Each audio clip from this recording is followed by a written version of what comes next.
రాష్ట్ర ప్రభుత్వానికి ఇస్తుంది. ఆ రకంగా ఫార్మ్ మెకనైజేషన్ కానీ, డ్రిప్ కానీ, స్ప్రింక్లర్ కానీ తప్పకుండా మీ జిల్లాకి అత్యధిక ప్రాధాన్యత. ఈ ప్రభుత్వ ప్రాధాన్యతే వ్యవసాయం. కాబట్టి వ్యవసాయం మీద ఎంత ఖర్చు పెట్టినా మాకు మీ రుణం తీర్చుకోలేము. మీరు చూశారు, గ్రామీణ తెలంగాణ పూర్తిగా కాంగ్రెస్ పార్టీ నాకు చేర్చుకుంది.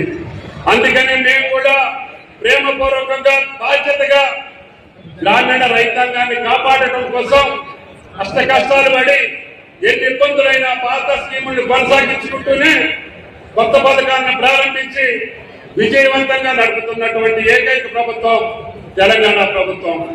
దీనికి భారత ప్రభుత్వాన్ని కూడా సహకరించాలని చెప్పి కోరుకుంటున్నాం. చౌహాన్ గారు కూడా పెద్ద మనిషి, ఆయన సుదీర్ఘకాలం వ్యవసాయ మంత్రిగా చేశారు.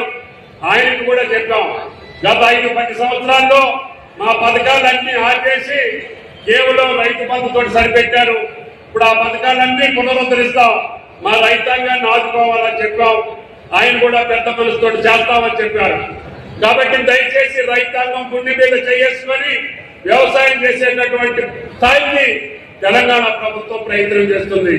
ఇందాక పంట నష్టాన్ని గురించి కూడా ఎమ్మెల్యేలు చెప్పారు.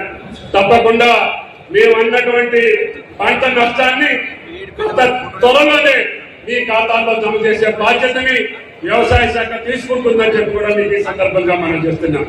ఈ సమావేశం తర్వాత మీకు ఇక్కడ సైంటిస్టులు ఉన్నారు, అదేవిధంగా ఆదర్శ రైతులు ఉన్నారు.